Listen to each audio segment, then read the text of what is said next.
The owner of a restaurant called the Larkspur fires one of his waitresses in front of a full dining room on a Friday night. And he does it loud, on purpose, so that every table can hear.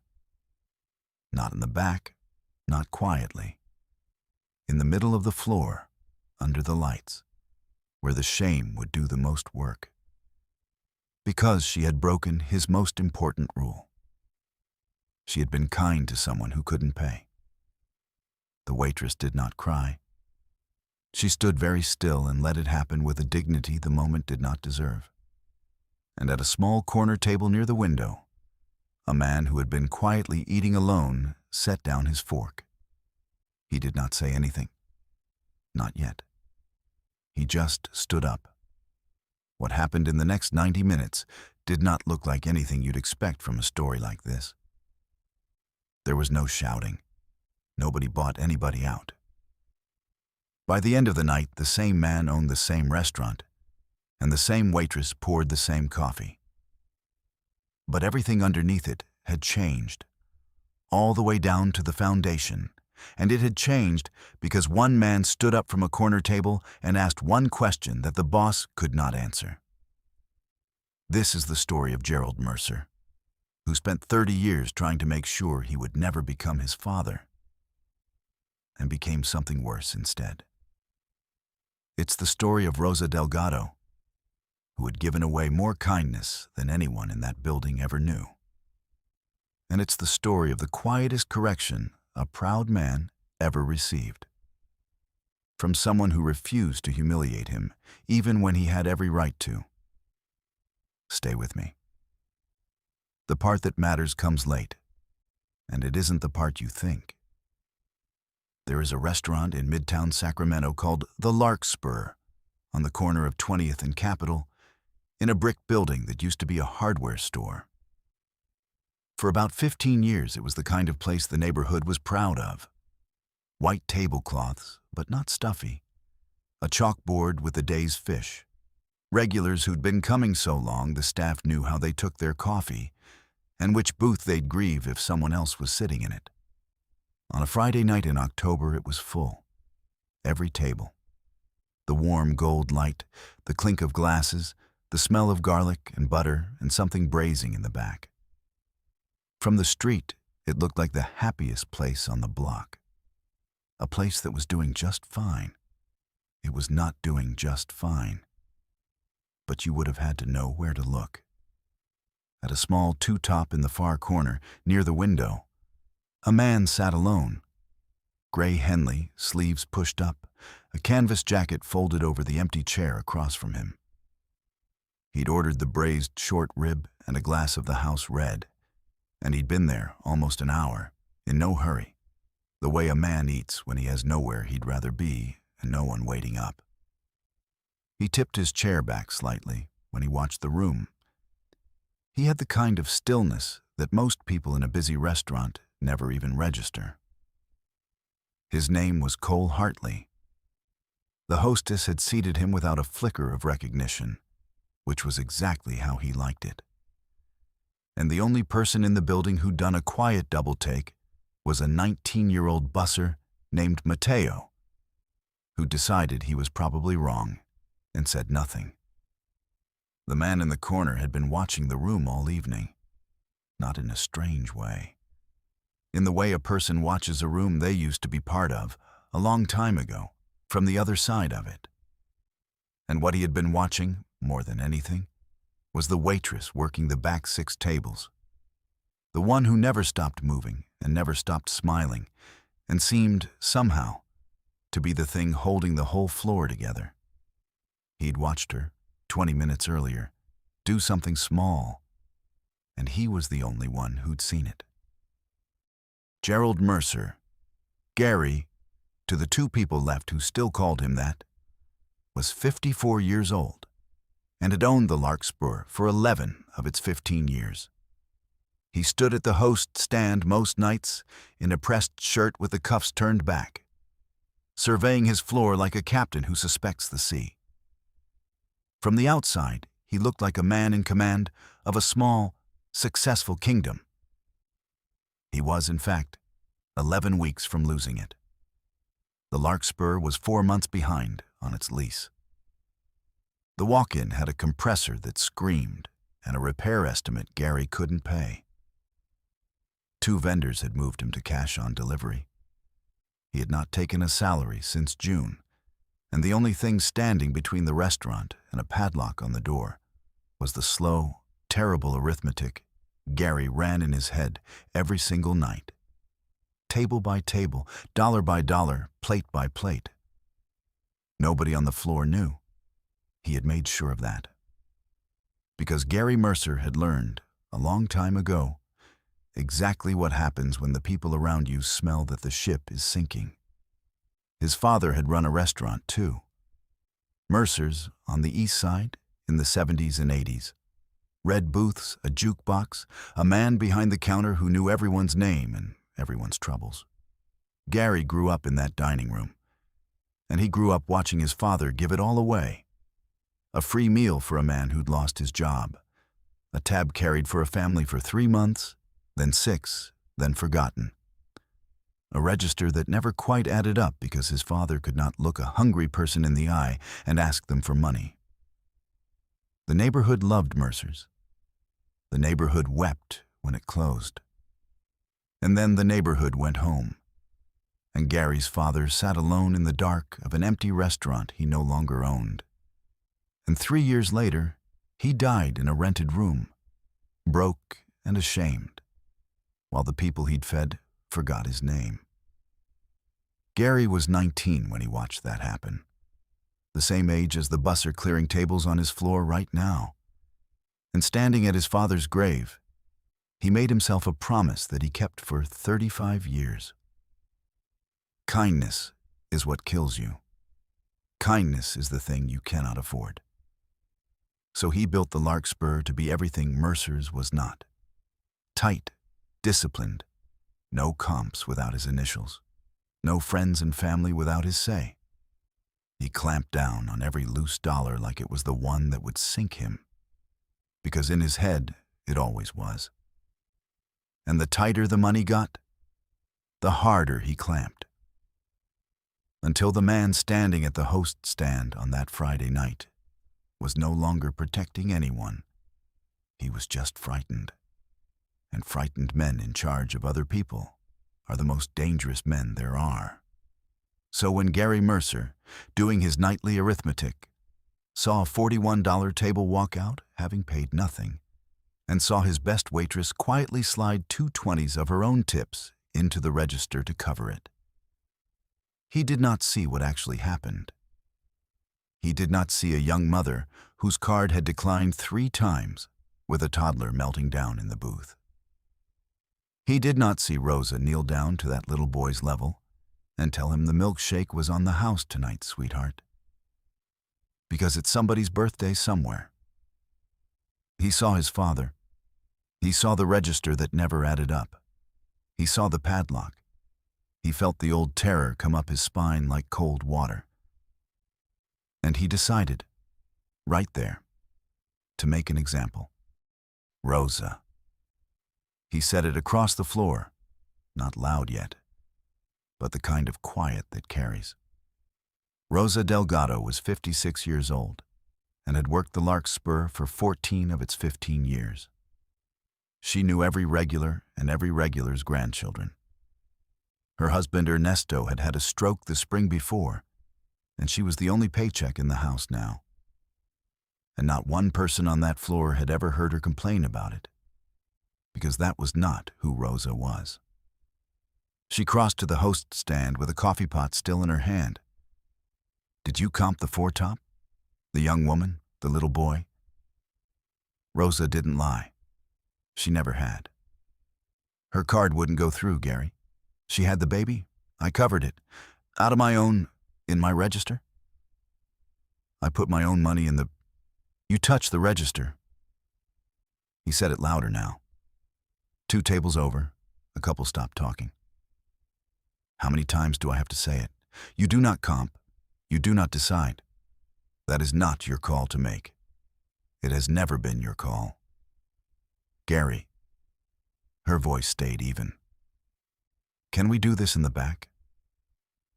And that was the moment it tipped, because a frightened man who is being asked gently to be reasonable will sometimes choose to be the opposite, just to prove he still can. No, Gary said. And now it was loud, loud enough for the whole room, loud enough that the busser froze with a tray of glasses, and the man at the corner table went very still. No, we'll do it right here. Because everybody on this floor needs to understand something. This is not a charity. I am not running a soup kitchen. You do not give away my food, and you do not put your hands in my register. And if you can't follow that one rule after 14 years, then you can take your apron off and go. The room had gone silent. The kind of silent that has 100 ears. Rosa Delgado stood in the middle of the floor, under the gold light, with a coffee pot in her hand and her whole working life behind her. And she did not cry, and she did not shout. She set the pot down on the host stand, very carefully, so it would not spill. She reached behind her back and untied her apron, the one she'd worn for 14 years, and she folded it once, neatly, and set it beside the coffee pot. "Okay, Gary," she said quietly. "Okay." And in the corner of the room, near the window, a man set down his fork. He stood up. He did not slam anything. He did not march across the floor. He just stood, slow and unhurried. And the simple fact of a man rising in a frozen room turned every head toward him. "I'm sorry," Cole Hartley said. His voice was calm, almost warm. "I don't mean to interrupt. But I was sitting right there and I saw the whole thing. The woman with the little boy. What this woman did." He nodded at Rosa. "And I don't think it happened the way you think it happened." Gary's jaw set. He did not know who this was. He only knew that a customer was standing up in his dining room, in front of his staff, contradicting him. And the terror in his chest told him there was only one way to handle that. "Sir, I appreciate the concern, but this is between me and my employee. This is my restaurant." "It is," Cole agreed. "And you can run it any way you want. I'm not telling you how to run it." He took a step closer, hands open at his sides, no threat in him anywhere. "I'm just asking you to look at her for a second, not at the register, at her." "I'm sure you mean well, Cole," he said. "My name's Cole." And it was the busser, Mateo, 19 years old, who said it out loud before he could stop himself, in a half-whisper that somehow filled the whole quiet room. "That's Cole Hartley." You could see it move through the floor, a table near the front, a woman by the bar, the name landing, and then the faces turning to confirm it, and the temperature of the room changing all at once. And here is where a different man might have folded. But Gary Mercer had built his entire life on the principle that the moment you go soft is the moment you go under. So he did the thing that frightened, proud men do at exactly the wrong moment. He doubled down. Loud enough for the room. "I don't care if you're the president," Gary said. "Famous or not, you don't get to walk into my place and tell me how to run my floor. She broke the rules. That's the end of it." The room held its breath. Cole Hartley did not get angry. He looked at Gary for a long moment, and what was on his face was not triumph. It was something closer to recognition, like a man who has seen this exact fear somewhere before and knows precisely how much it weighs. "Can I ask you one thing?" Cole said. Quiet now, just to him. Honestly, not to win. Gary said nothing. "When you were a kid," Cole said, "did somebody you loved run a place like this? And did it go under? Because I've seen that look on a man exactly twice in my life. Once in the mirror, and once on a man whose father lost everything being too good to people." He let that sit. Is that what you're really firing her for? For looking like the thing that scared you? Gary Mercer's mouth opened. Nothing came out. Give me 5 minutes, Cole said. Not to the room, to Gary. Just you and me. Then I'll leave and you can do whatever you want. The back office of the Larkspur was a windowless room the size of a closet, a desk buried under invoices, a folding chair, the scream of the broken walk-in coming faintly through the wall. Gary sat down behind the desk because it was the only thing that still felt like his. Cole took the folding chair. He didn't loom. He sat down low, on Gary's level, and he waited. You don't know anything about me, Gary said. But the bravado was gone out of his voice now. It had nowhere left to stand. No, Cole said, but I'd like to, if you'll tell me. And maybe it was that nobody had asked Gary Mercer a kind question in 2 years. Maybe it was that he was so tired, and the screaming compressor was the sound his own head made every night, and the padlock was so close now he could practically hear the key. But Gary told him. He told him about Mercer's, and the red booths and the jukebox, and the father who could not charge a hungry man. He told him about the empty dining room and the rented room, and the funeral that the people his father fed for free did not bother to attend. He told him about standing at the grave at 19 and swearing he would never, ever let kindness be the thing that killed him. And now I'm 11 weeks out, Gary said, and his voice cracked on it, the first crack in years. 11 weeks. And she's standing on my floor giving away short rib to people who can't pay, just like he did. I watched it kill him. I am not going to watch it kill me. Cole Hartley listened to all of it. He didn't interrupt. He didn't rush in with comfort. Can I tell you something? He said when Gary was done. I lost a place once too. Different kind of place. A whole life I'd built, gone in about a year. People I loved, work I thought was the only thing I was good for. And for a long time after that, I treated everybody around me like they were the next thing about to be taken. I got hard. I thought hard was the same thing as safe. He shook his head slowly. It isn't. I had it exactly backwards, same as you. He leaned forward. That young mother with a little boy. The one Rosa took care of. Cole's voice was gentle. How do you think she felt? Walking out of here tonight while a man screamed at the only person in the building who'd treated her like a human being. You think she's coming back? You think she's telling her friends about the Larkspur? He let it land. Your father didn't go under because he was kind, Gary. He went under because he never learned to be kind and survive at the same time. Those are two different problems. You've spent 35 years solving the wrong one. Gary Mercer put his face in his hands. I'm not asking you to give the place away, Cole said, standing. I'm asking you to walk back out there and be your father's son the way he'd have actually wanted. The good of him, not the part that lost. You already know which is which. You've known your whole life. Then he opened the door and left Gary alone in the small, bright room. When Gary Mercer came back out onto his floor, his face was different, washed of something. The room had not moved. They were all still there, the regulars, the couple who'd stopped talking, Mateo with his tray, Rosa standing exactly where she'd folded her apron, and Cole Hartley back at his corner table, sitting down again like a man who'd only gotten up to stretch. Gary walked to the middle of the floor. To Rosa. Rosa, he said, and his voice did not perform. I owe you an apology.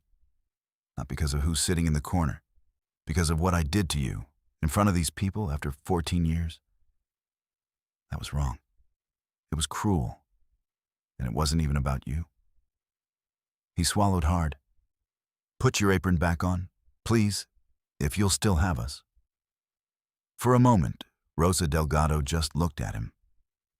14 years of looking at this man and seeing, maybe for the first time, the frightened boy underneath. Then she picked up her apron from beside the coffee pot, and she tied it back on, and she said the only thing she said the whole night. "The milkshake was for a birthday, Gary," she said softly. "There's always a birthday somewhere." It was Mateo who started clapping. The 19-year-old busser, tray still in his hands, clapping before he knew he was doing it. Then a regular at the bar. Then the couple. It moved across the floor like warmth through cold water, not loud but real. And Mateo's eyes had gone bright and wet, and he was blinking hard and pretending it was the kitchen steam. And the whole room was kind enough to let him pretend. Cole Hartley, at the corner table, smiled. The real one. The slightly crooked one that took its time. He didn't say anything. He didn't need to. He picked his fork back up and finished his short rib, paid full price for it, left a tip that Rosa would not discover until after he'd gone, and slipped out into the October dark while the dining room was still warm with the thing that had just happened, holding the door on his way out, for a young family coming in. Here's the part that matters. The clapping was the easy part. The clapping always is. The Larkspur did not turn into a fairy tale overnight, because Gary Mercer was still 11 weeks from losing it, and an apology does not pay a lease. The morning after, the broken walk-in was still screaming, and the cash-on-delivery vendors still wanted their cash. Standing up from a corner table fixes a moment. It doesn't fix a balance sheet. But two things happened that did. The first was quiet, and Gary never knew the whole of it for a long time. A man Cole Hartley knew, an investor who liked old neighborhood places and didn't need his name on anything, bought out the screaming lease and the screaming walk-in on terms no bank would have offered, with one written condition attached. The floor staff keeps their jobs, and the kitchen keeps its heart. Gary signed it without fully understanding where it had come from. He understood later. The second thing was harder, and it took Gary the better part of a year. He had to learn the thing his father never learned and the opposite of the thing he'd taught himself. He had to learn to be kind and survive at the same time. He started small. He gave Rosa the authority to comp a table when she saw a reason, up to a limit. No questions, her call. And he watched, terrified at first, as the regulars noticed, and came more, and brought people.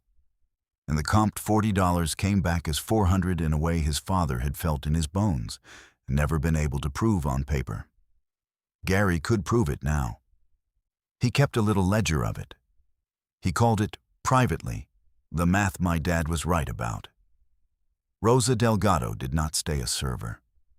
Within 2 years, she was the floor manager, and within 4, when Gary finally took a real salary again, he made her a partner, a name on the door beside his, because she had been running the soul of the place for 14 years, and it was past time the paperwork caught up. Her husband Ernesto recovered enough to get around with a cane, sat in the corner two top most evenings, the same table, the window table, and watched his wife run the room she'd held together all along. And Mateo, the busser, the one who'd recognized the man and clapped first. Gary moved him to the front of the house, then to the kitchen when he asked, and paid for the culinary courses 2 nights a week. Mateo is the one I think about most, actually. Because years later, when a reporter asked Gary what had changed everything that Friday night, Gary didn't talk about the famous man or the investor or the lease. He talked about Mateo. I had a 19-year-old watching me become my worst self, Gary said. And a stranger gave me the chance to let him watch me become something else instead. You don't get many of those. I almost missed mine. There's a small wooden sign by the host stand at the Larkspur now. Gary made it himself, badly, in his garage. It says, "There is always a birthday somewhere." Most customers have no idea what it means. The staff does. They keep a jar by the register, and when a card declines and a kid is melting down, nobody has to ask anybody's permission anymore. I've told a lot of these stories on this channel. But I keep coming back to this one, and I think it's because of Gary. It would be easy to make him the villain. The boss who fired a good woman in front of a full room over $40. That's the simple version, and it's the one we reach for because it lets us feel clean. But I don't think it's the true one. The true one is that Gary Mercer spent his whole life trying not to become his father, and the running is what made him cruel. He wasn't protecting his restaurant that night. He was a 19-year-old standing at a grave, and he never once stopped standing there. I don't know what I'd have done at that corner table. I'd like to think I'd have stood up, but honestly, it's a lot easier to keep your head down and finish your dinner and tell yourself it isn't your business. Most of us finish the dinner. And maybe that's the thing I keep turning over. The man in the corner didn't fix the restaurant by standing up. He fixed it by sitting back down on the other side of a desk and asking a frightened man a real question instead of beating him with the truth he had every right to swing. This story is fictional, inspired by the kind of person we'd all like to believe is sitting in the corner, the one who could win easily and chooses to help the other person save face instead. If something in it landed for you, drop a comment and tell me what you took from it. The quiet ones usually say the most. If you know somebody who's been running from something for so long they've forgotten what they were running from, share it with them. It might be the thing they needed tonight. And if you want more stories like this, subscribe. There's another one coming I think you'll want to be here for. See you in the next one.